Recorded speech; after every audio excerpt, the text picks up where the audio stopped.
My name's Anthony. I've been a coordinator with the club for a little bit over a year now. I primarily do the discussions, previously called intelligence portion of the AI club. And as we were kind of discussing earlier, I've done some research into AI and narrative generation here at UCF. So, and as to why I like Docker or why I know so much about Docker, actually, I don't know that much. That's flaunting. But Docker is a really cool service for deploying code, as we're going to jump right into it. So here's the agenda. Why deploying code is hard and oftentimes not fun. What are virtual machines? So before we introduce Docker, we're going to talk about the predecessor for Docker, essentially. How does Docker fix the shortcomings of virtual machines and how does it help us?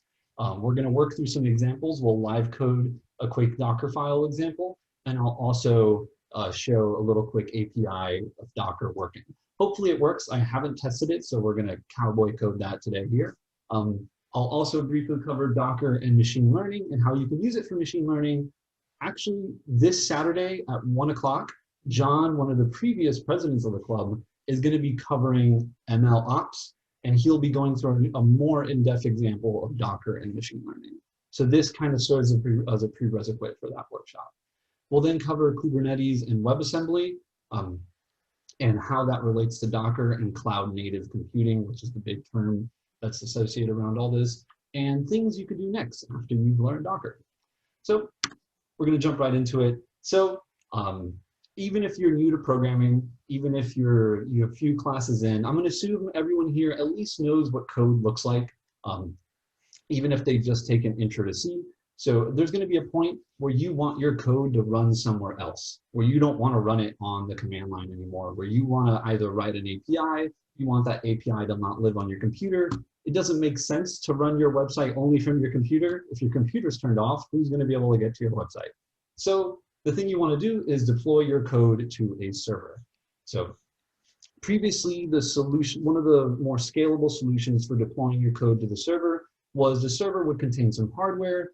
That hardware would either be a specialized OS or it would be a copy of the OS you were developing on, and you just write a script to make the instructions for installing that. There's a lot of shortcomings with this. First of all, the more naive solution is you're deploying code onto the entire hardware itself. So it's essentially if you had a bunch of laptops like the one you're probably watching this workshop on, and you just used it for one single program. It's not a really efficient use of resources. So to kind of combat this, and also combat the increased complexity of deploying code, virtual machines were one of the first solutions for deploying code. This is not a completely accurate history, but this is follow along with this here. Virtual machines, what they do is they simulate an entire computer. So if I'm on Windows and I want to emulate a Mac, Mac has really different hardware instructions. They require specialized chipsets. That's why you don't see Dell making computers with Mac OS on them. Only Apple produces Mac computers. So if I wanted to have a Mac running code, I would need to virtualize the entire Mac down to the hardware level. So as the cons kind of easily list here, if you're virtualizing an entire machine, it's going to be really resource intensive. Not only is it resource intensive, it's really fragile to breaking. So let's say if you updated a single part of the operating system and your code was relying on some obscure library, that might break your entire deployment. So these are some of the cons, but there's a pro to this. So virtual machines were used for a reason. You can have multiple virtual machines running on a piece of infrastructure, as the diagram nicely shows here. They're also easier way to configure, to control the system configuration.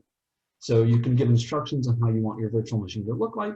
You tell wherever you're hosting the server, either it's the server is in your garage or the server is at Amazon's headquarters, and you just configure it to the way you like it. But before I kind of move forward, for people who don't know Docker, if I just told you about virtual machines, I've told you all these cons, you can either write it in chat or you can say it out loud. What are some of the things you think Docker is going to fix? So hopefully this is an easy one for you for the cons right here, but go ahead and chime in. Reduce resource usage. That's right, that's one of them for sure. Probably won't have to simulate an entire computer, I'm guessing. You'll be able to easily push updates to the service. That's Or no, that's a really good one. Whoever mentioned that one, nice that job. I didn't even list that in the slides. without, That is you know, actually, getting rid of any of the data in it either. yeah, that is a good benefit of Docker, is easily pushing updates. So so you see all these shortcomings of virtual machines. They're really awesome, but they are not the best. How can we do better? So someone really smart, well, a bunch of really smart people came up with Docker. What Docker essentially is a very slim virtual machine. If I can quickly show, I don't have my webcam on actually, so I'm going to turn on my webcam real quick. So sorry for the terrible lighting. So if we want to compare this big bulky book, Effective Python, this is a virtual machine, and then Docker would be this nice slimmed down version. There's a lot less resources being used in Docker, and essentially Docker, more specifically containers, the things that run your code, only contains the things you need to run it. As the slide says, I'm repeating what the slide. And you might be wondering, that's cool, but how do I create these containers? The way you create container is with a Docker file. A Docker file is just a set of instructions that specify how a container is made. So that's a lot thrown at you right away. Before I move forward, does anyone have any questions? Because I can understand why that might seem confusing if you haven't seen anything yet. So this really is just a minimalist way of running a piece of software? That's a really good way of putting it. There is a little asterisk here. Docker uses what's called operating system level virtualization. Really fascinating topic if you want to read more up on it. I can't speak. If you want to read more up on it, it's a really fascinating topic. It essentially is not emulating the hardware, but it's using your own operating system to virtualize the needed parts. And there's something, the Docker engine acts as that interface. So it's a little more advanced for this workshop, but definitely if you like low-level computing, something worth looking into. So if there's no other questions, I'm going to go ahead and move forward. And we're going to be live coding, like I said, so if things seem confusing, I totally understand if it's just these abstract diagrams. But as you can see here, we're going to go ahead and compare the two. So with Docker, there's another benefit of Docker is that you're not simulating the entire operating system either, like the entire user space, as it's called. Instead, you're using your own operating system to act as that layer. So virtual machine, Docker, this is from the Docker website. So hopefully this diagram can kind of get across the less resource usage of Docker, and that's the big attractive part about it. It's less resources, which means it's quicker to push out fixes, which means it's quicker to get deployed, less megabytes you're deploying, and there's more Docker containers can run on a single machine because it's less resource intensive, which is really nice for cloud providers like Azure, Google, Amazon, and others. So this is a quick rapid fire round of Docker words and like some of the lingo you're going to see around Docker. The most important thing I want you to take here is a Docker file. So a Docker file is the instructions you use to create your image. An image, no bearing or relation to what we normally call an image or a photo, but your Docker file creates the image and then a container runs the image. Seems a little confusing, I totally get it. Oftentimes people just say container, they skip the image lingo entirely, but in case you see that, these terms can kind of be used interchangeably. Some other things, really cool things about Docker is just like you have GitHub for pushing and pulling code. So if you want to control your code, you can push to GitHub, you can pull your code from GitHub. I'm assuming some people have familiarity with it. If you don't know what GitHub is, go ahead and write in the chat so I can give a better analogy than just using GitHub. But Docker has what's known as a container registry.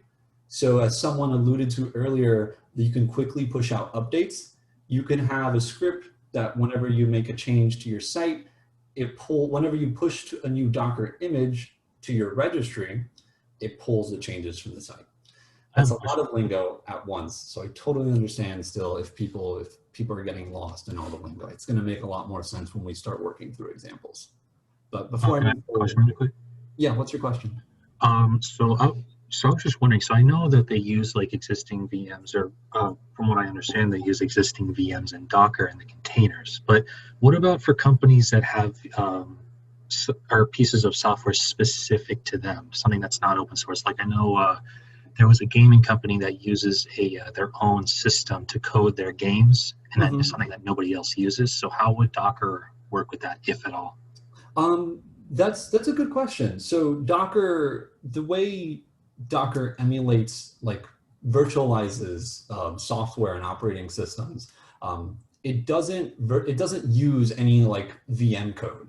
So like someone like VMware by Oracle, it's not using any of that. But if you're asking for proprietary software, if this company is using, like, if they have their own executable program that's proprietary, they can move it over to the Docker container themselves if they wanted to.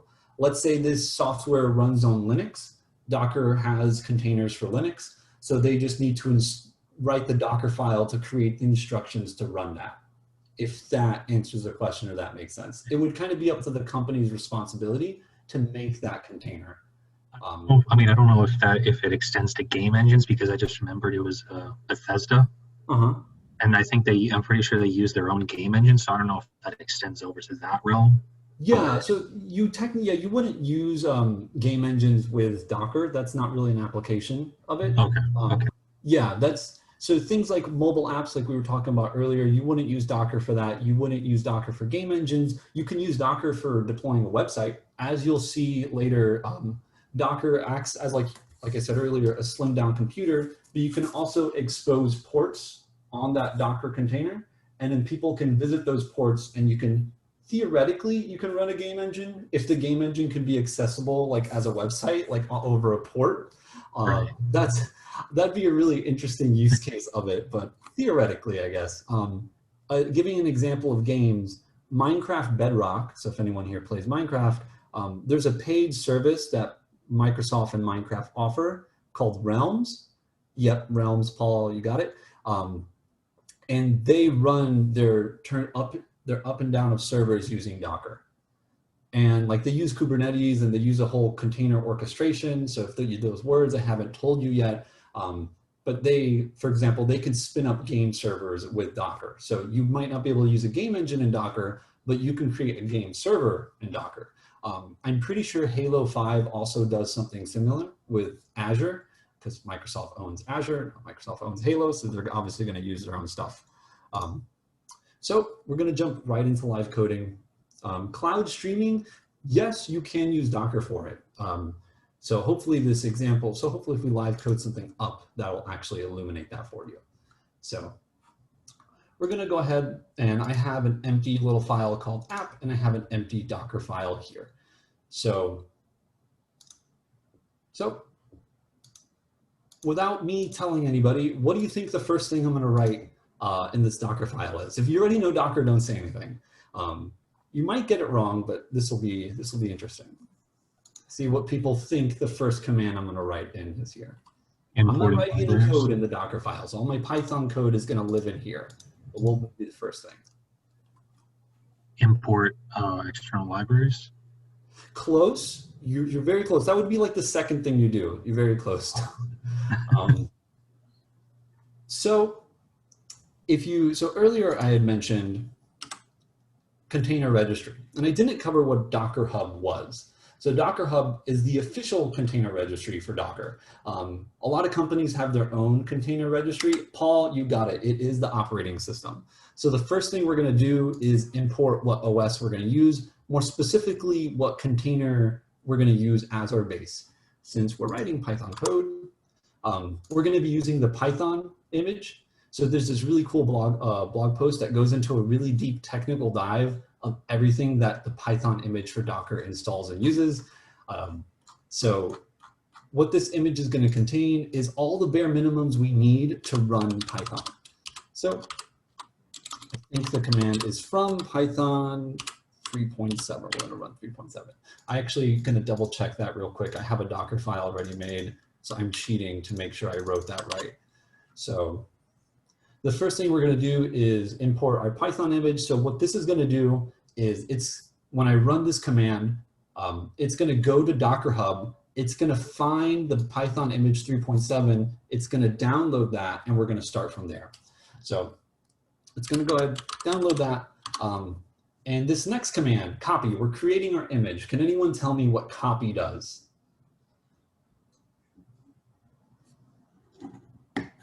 Without looking it up. Copy operating system information. Not quite. That is a good guess. So no. So copy. So if we want to get our code onto Docker, how are we going to do that? So we have our code right here. Let's say it just says hello world right now. That's not print statement in Python. So let's just say it says hello.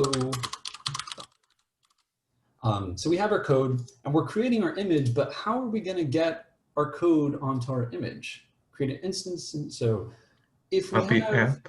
huh? Copy app.py. Yep.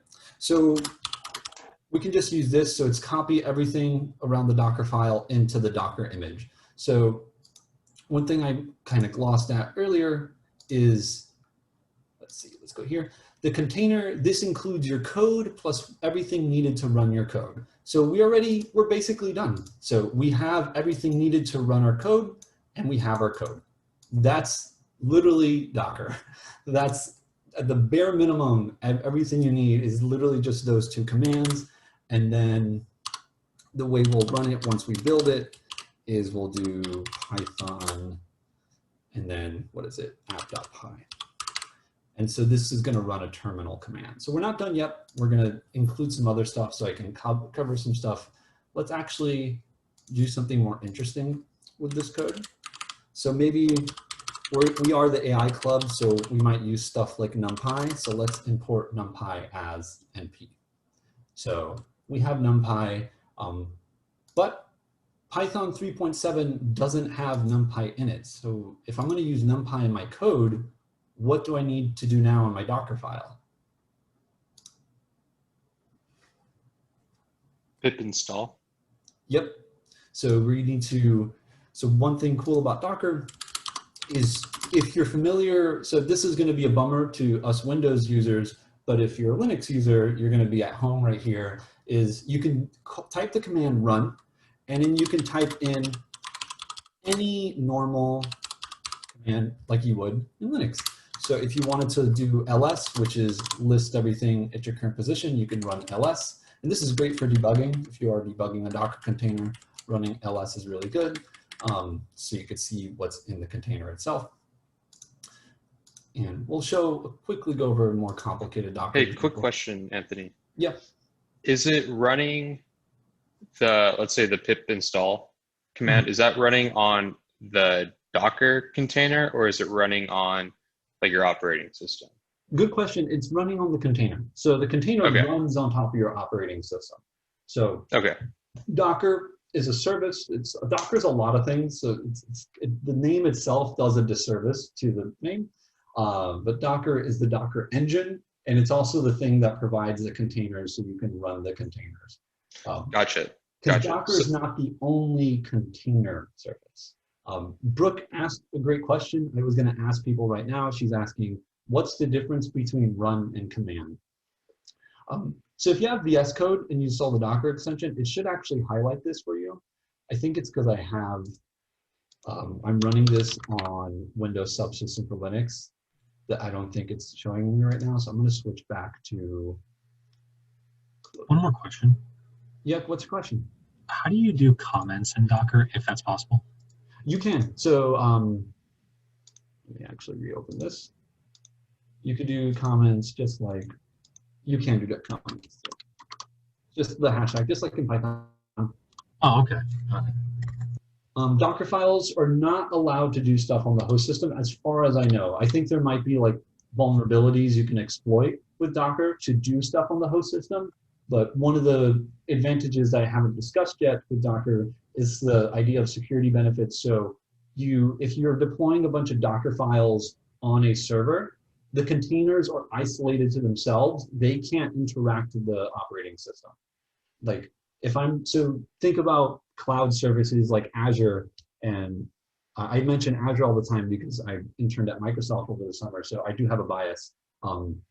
But if, let's say, a cloud service like Azure, they want to let anybody in the world run Docker images on them, on their services and their servers. There could be like a bad actor running a Docker image on one of Microsoft's server computing racks. And so one of the benefits of using Docker is that it provides a layer of security so that the Docker container can't access stuff in the operating system. There are exploits around that. So cloud security is this whole interesting field. I believe there were exploits that allowed to interact with the host operating system, but that's a great question. Great like eye for that. And something we're going to introduce later also helps isolate the layers between the host operating system and the stuff you're running. So, but yeah, so this is our code. And what's the difference between command and run? Let me get back to that question. I didn't forget, Brooke. If you have VS Code, it'll give you helpful little syntax instructions. So run just executes commands on top of the current image, so the image you're currently working on. Docker does work with Google Cloud.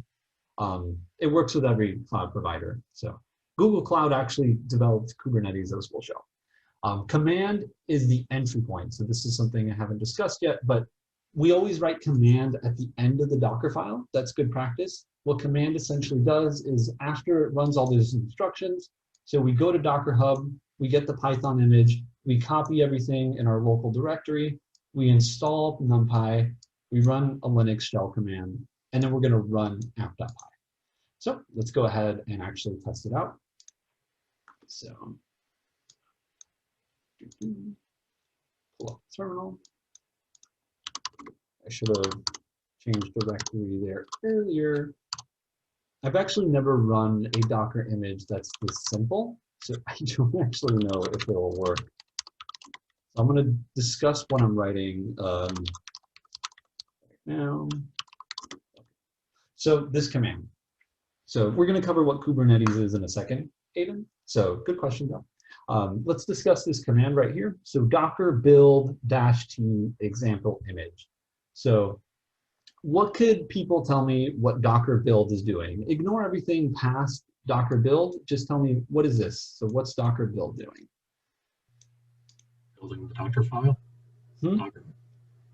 It's running the Docker file, but what else do you think? What is it outputting, do you think? It's not running the Docker file explicitly, it's running the instructions on it. So it's running the app.py. No. It's grabbing the necessary resources. Yes. So what essentially Docker build is doing is it's going to follow all the instructions on your Docker file, and then it's going to output an image. And this image is what you're going to run. So let's go ahead. I think I remembered the command. I might have the command wrong, but so what it's going to do, I already have Python 3.7 installed on my machine. So it's going to download this from Docker Hub. It's going to copy all the code. You see it's running and installing NumPy, and that's the same exact output as you would see in your own terminal. So let's see, let me go ahead and open up Ubuntu, and I'm going to show you again in a second. So it's like having the a.out file when you run something on Eustace. what was that? I didn't hear that comment. What was that? Oh, I was just going to say, like, so it's kind of like running the a.out file if you ever run a C program. Yeah, it's basically outputting what's to the console. So if I run pip3 install NumPy, if you're wondering why I'm writing pip3, it's because Ubuntu comes with Python 2 and 3 installed. So it would, I already have, let me actually do it with Python 2. Oh, whatever, that's a bad example. So if you were to write pip install NumPy on your own machine, it will say the same exact thing. So collecting NumPy, downloading NumPy, and that's because Docker is emulating a virtual machine. Specifically, I think this is a Linux flavor called Debian. I think it's what it's copying, which is similar to Ubuntu, if you want the exact technical specifics. And run ls. So run ls, all this code is doing, let me actually navigate here on my Linux. If you're wondering where I am, this is a Windows subsystem for Linux. So I'm just going to the same place. So people who don't know what ls is, all ls is just lists what's there. So Dockerfile, app.py, and API folder. So that's all ls is doing. And ls inside the Docker image, it's just a bunch of, like I said, the dependencies needed to run your code. The images are platform agnostic, yes. Very, very good thing, Paul. And that's kind of why Docker is really, why people like Docker so much, is that it's fairly platform agnostic. And you see command.py and you don't see any output. So you can ignore what like removing intermediate container was, don't worry about that. But we see step 5 command.py, but it didn't say hello Docker, it didn't do anything, didn't say anything. That's because we're not running the image. We just built the image. So if we want to change this to Docker run, so we built the image, it's on our computer, it's saved somewhere on like your drive. I don't know exactly where, but if we do Docker run, I think this is the command, might get it wrong. Okay, let's see. Okay, I have an error, app.py. Let's see. Not file. You changed directories. I changed directories? No, that's so I can leave this directory and still call the same image command. So okay, never mind. yeah, so this is now everything's in the image itself. So don't know why that error is happening, but we'll worry about it in a second. Let me just make sure I got that run command right. Yeah, that should be it. I think I got the run command wrong. So can you use Docker to run any programming language? Yeah. So one of the things there's a really cool video that I'm going to link in the resources, and the person talks about like COBOL, like what system's going to support COBOL still. But you can use Docker to run COBOL. As long as it's an operating system that you can create a container for, you can run Docker with it. Okay, so it's not doing that. So this will be fun. We're live debugging. So I've never had to live code something before, so this will be fun. And I'll introduce more Docker commands. So work directory, let's do, I don't know if it matters, but in your example, you had a P flag and you didn't have that when you ran it? That's for port. So that's a good okay. eye catching. Never So I am going to show what that is in an example API. So that's like what port you're exposing. Docker So files are also written, Docker's also written in Go, by the way, if anyone was curious. You can build and run your images from any directory? So you have to build it. So very good question that I totally forgot to look over. So this little dot right here is you specify the path to the image. Okay, because So that's what I was saying. I Dockerfile, think you're building and running in two different directories. Okay. Does that matter? No, that's perfectly fine. You just need to build it, and you need to specify the path to the Docker file. Gotcha. And since I'm in the same directory as the path, I can just do dot. But you can, once you run it, the image lives on your machine, and you can run it anywhere on your machine. So, Oh, that makes sense. Okay. yeah. So the image lives in a separate directory that Docker maintains. If I guess we can go to it and find it if we wanted to. But I'm just trying to debug here. Looks like we can. Cool. What I'm going to do actually is I'm just going to be lazy. I'm just going to put it in there. I think it takes issue. I think that should work. It might complain about that too, but.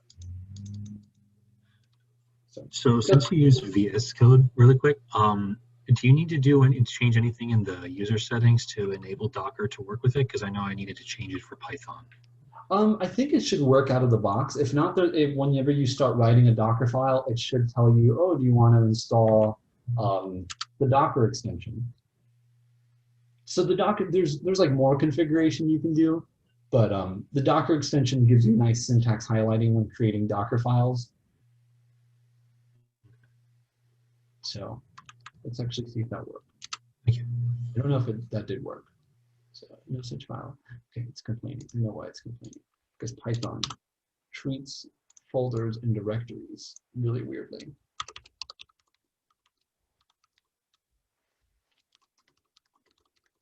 So if it doesn't work, that's okay. Hopefully the API example works. So this is fun debugging live. And if we have to skip it over, it's cool. We could skip it over. I'm going to get rid of that NumPy thing just to make this go quicker. Does anyone have any other questions as we're trying to debug why this won't run?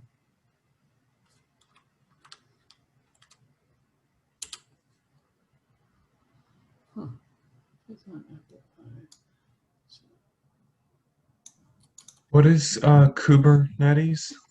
Okay, yeah, well, so Kubernetes is actually next in the slides. So after we're gonna get to that right now. Oh, okay, just okay. A few slides. So I'm gonna go ahead and run the other example I had prepared. So let's go ahead, we can go ahead and delete that. So I promise you it works. Although debugging Docker can be a pain in the sides. I haven't talked about the cons of Docker yet, but debugging Docker can really be a pain. That's why I mentioned the ls command. Back during shell hacks, I spent the T flag, thank you, Paul. The T flag is the tag name. So it's how you name your Docker files. So I called mine example image. In this example, we'll call it example API. You give it a tag and it just makes it easier to build it. So it's good practice to always have a tag and to name your Docker image. So don't worry about this code. We're using Fast API and we're just installing some stuff. So Fast API is an API framework for Python. Really nice. So if you're competing at Night Hacks this weekend and you want to write an API real quickly, Fast API is the recommended way to do it. And this is some good starter code that can hopefully help you with that. So, and also if you're in POOP or senior design, so POOP is processes of object-oriented programming. It's no longer called that anymore, but Fast API is also really good for those classes too. So we're actually using Fast API in my senior design project. So let's go ahead. API. So I'm going to copy the command. And I'm going to quickly talk about that Docker file because that Docker file is different. So while this is building, this one, you notice we're using the word expose 8000. So kind of earlier, we spoke about Docker's not allowing to do anything with the host system. Docker, it's like the containers themselves have a lot of restrictions. So unless I tell my Docker file to expose that port, I can't access that port. So if I like commented that out and I tried to access this port, if I tried to send a request to the API, it'd be like, no port is open. So it adds this extra layer of security for when working with APIs. So I pray this works. If you're wondering why these commands are separated like this, I'm not entirely sure as to the reason. I actually think that's why my other example broke because I wasn't separating things. But I can realize that now in retrospect. But let's hopefully we can get this running. Core's middleware. Forgot to import something. I'm going to delete this and make my life easier instead of looking up what it is. No, whoops, I gotta rebuild it. So this is a good time. If I edit the code, you need to rebuild it because I made changes to the code and the image doesn't know that. So. Cool, we have it running. So we're running the API. This is running the Docker image right now. If I open up a new tab on my terminal, this is called Windows Terminal, by the way. This is an upgraded terminal experience for Windows developers, and it is really amazing. And I type in Docker PS. It tells me there's a container running. The image name is example.api, and it's been up for 19 seconds and was created 20 seconds ago, and what ports it's open on. So see, we just created that image and we just ran it. So I'm gonna head over to Postman, and I'm gonna go ahead and I have the port already there.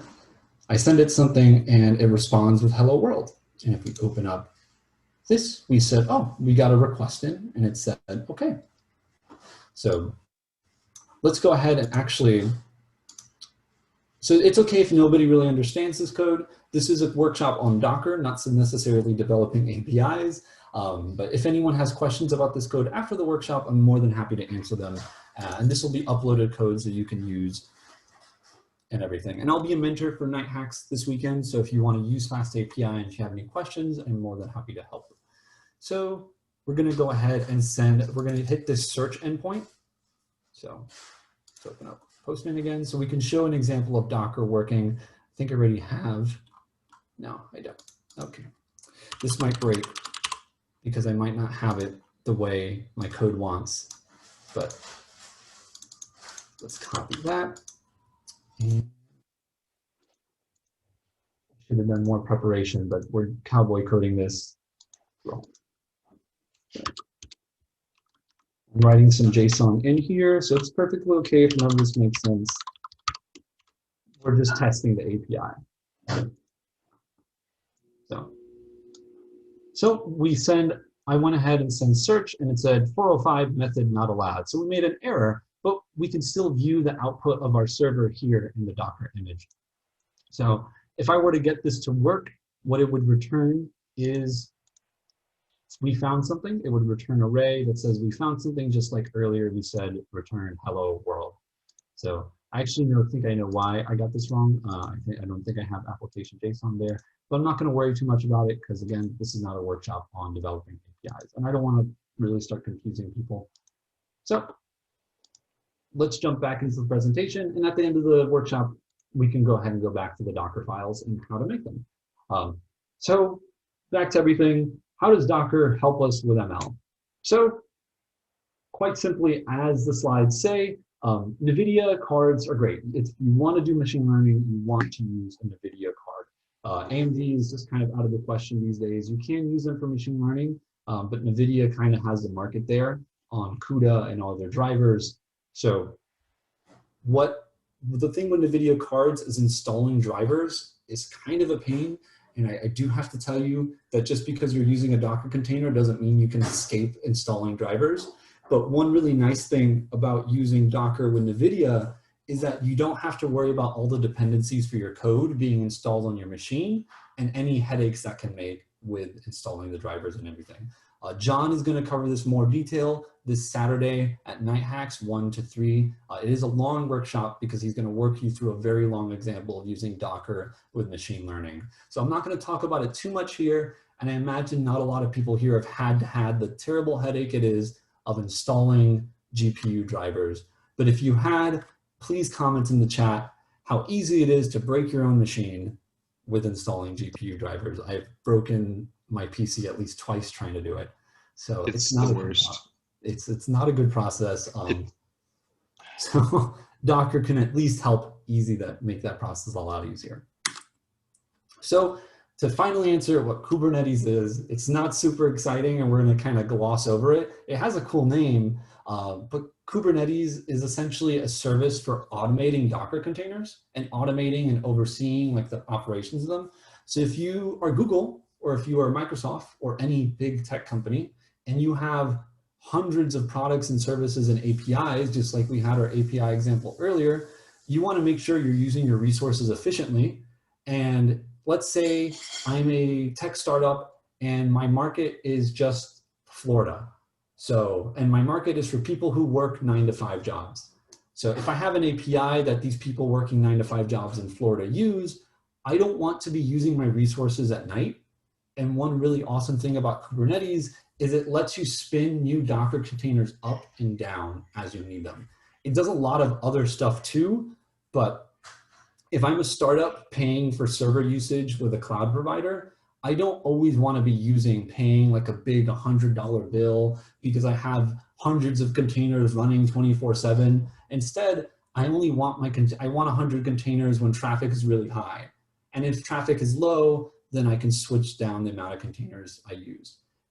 Some people here might recognize this as load balancing, and that is a separate term, and I'm more than happy to define that later, and that's a whole portion of system design interviews.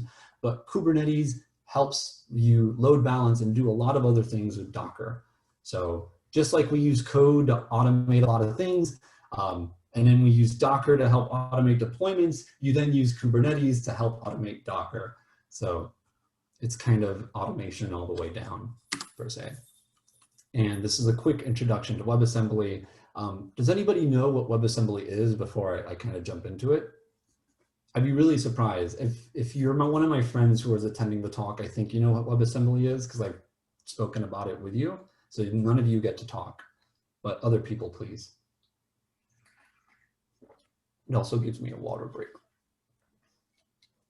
Cool, nobody's talking, so I'm guessing nobody knows what WebAssembly is. So this is really funny. WebAssembly, WASM is short for WebAssembly. It lets you compile like your C++, C, Rust, basically any language, not just low-level language, into code that runs in a browser. So web browsers by default only run JavaScript, which is a blessing and a curse.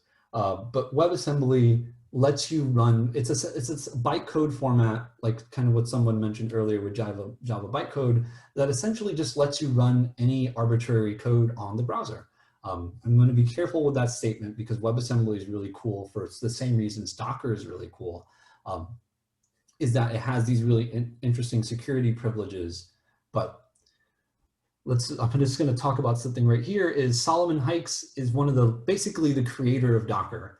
And he's saying in this tweet, if WebAssembly and WASI, which is WebAssembly interface, and I'm going to explain what that is in a second, but the slides kind of give it away.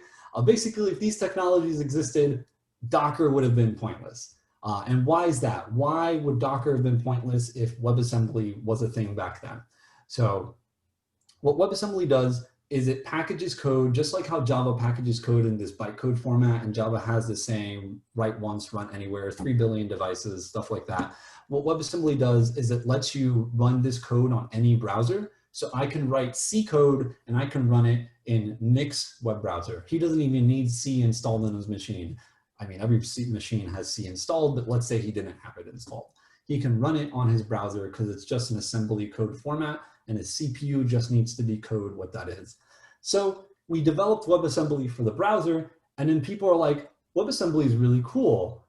How about we run it outside the browser? So we went from these low-level languages that run on the desktop. We're like, we should use them in the browser. And then we're like, hey, let's use them back on the desktop again. But WebAssembly and Docker, they both have this idea of like what's the word again? It's a very security-focused word, principle of least privilege. So how we mentioned earlier with the Docker file, that you can only run, like let's say if I only expose port 8000, then the container can use port 8000. The same thing with WebAssembly. I don't know if you guys saw this, but about a year ago, the Discord desktop client was subject to a malware attack. And things like that happen. Your software can be vulnerable to attacks and vulnerabilities that can let hackers get into your system. The really cool thing about writing an app with WebAssembly is that you specify the exact permissions that that app has on the host file system. And that's why WASI is really cool, because if I write Discord in WASI, then maybe I can restrict the security around the desktop application and keep users more secure. And the same thing goes for web. That's a really high-level overview of why WebAssembly is cool. You can also use WebAssembly to basically do technically almost anything that Docker can do. Whatever you can write in C++ or Rust, you can put it to WebAssembly. And I'm more than happy to have a WebAssembly talk later. But if Docker is something that interested you and you got more into the community of Docker, I wanted to introduce you to these terms before you saw them anyways, even though there's no direct bearing relation to Docker. So this was a quick 50-minute overview. We just hit the 50-minute mark. Technically, I have 5 more minutes of Docker. I understand that a lot of these terms might have been confusing. You might leave this on still not understanding what a Docker file is. If that's you, let's talk in the AI Discord afterwards. I want to make sure if you're going to use Docker, if you're going to continue using it, that you at least can run the first Docker file. So if any of this was really interesting to you, you thought, wow, this is really cool. This sounds really cool in the normal programming. You might want to consider learning more about MLOps, so machine learning operations and DevOps. These are the people that basically keep code deployed. They keep it scalable. They basically super important roles in software. So if you liked all that, definitely learn more about those roles. If you liked all this, please check out our workshop this weekend that John's having. It's all about MLOps, and it goes into way deeper Docker and ML talk than I did today. So this is actually the prerequisite workshop. He wanted me to cover how to write a Docker file. And like I said, it was that easy. You just need a few commands. You just need from, you got to get your copy, your dependencies, and then you got to get the command to run your code. So that's everything. I know that might not be super satisfying, and I know the examples might be, wow, that's it, that's all Docker does. But that's kind of why Docker is so popular. It's literally, it's just that. It's no secret behind it. There's no complicated tuning you're doing. It's why Docker has taken, I think, the deployment world by storm, per se. So yeah, any questions? So is John giving the workshop at NetJax, right? Yeah, at 1 o'clock, Saturday, 1 Okay. o'clock, John is giving the Is, workshop. He is the that president in of their the club. Discord? It will be in their Discord, yes. And he should Okay. promote it in our Discord too. Okay, yeah, we'll promote that for you guys. But like you said, this is a great introduction into more AI-oriented applications with Docker. So definitely super useful stuff here. Question. What is WASM and WASI, and or I mean, like, what's the difference and what's each one?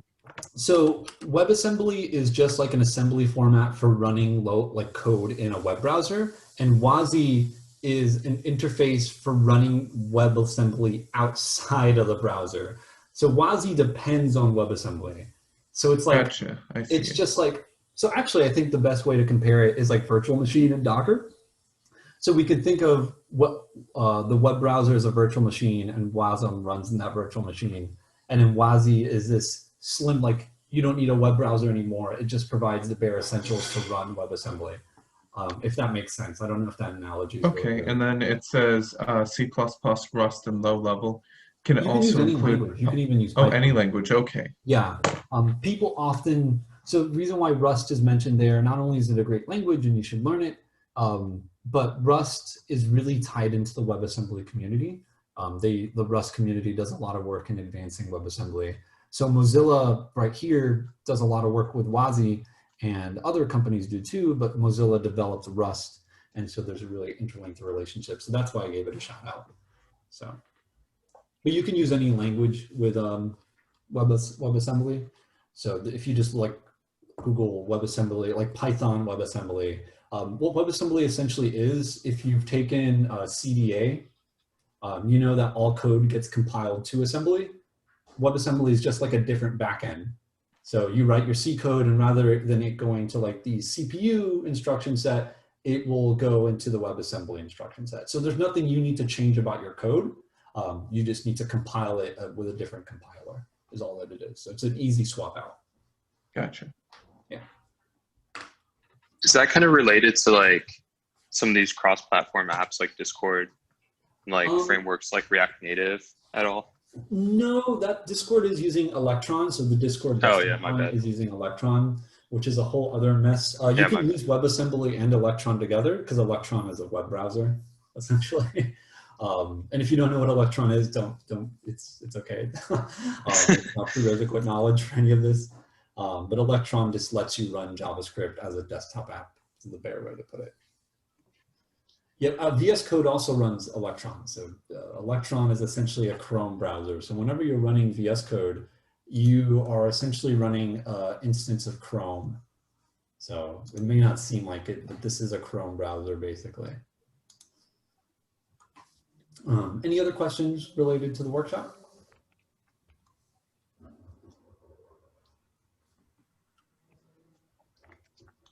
So cool. I'm going to fix what was wrong with, oh, sorry, someone was going to go? No, that was just me.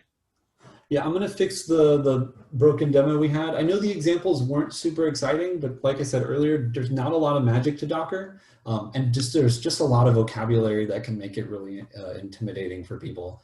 But literally just those two commands and those simple statements I wrote is all you need to do to get Docker up and running. It gets more complicated as you try to do more things with Docker. I spent entire work days at my internship, several different internships trying to debug Docker.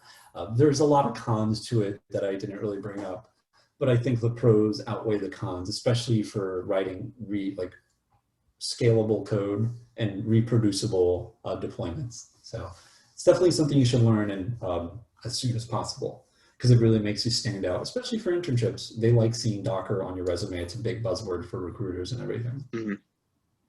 Yeah, well, I'm glad you kept it really simple, because this is going to allow other, like, you know, everyone here to just be able to like pull down your code and kind of edit it and not get too lost in the sauce with like fancy details.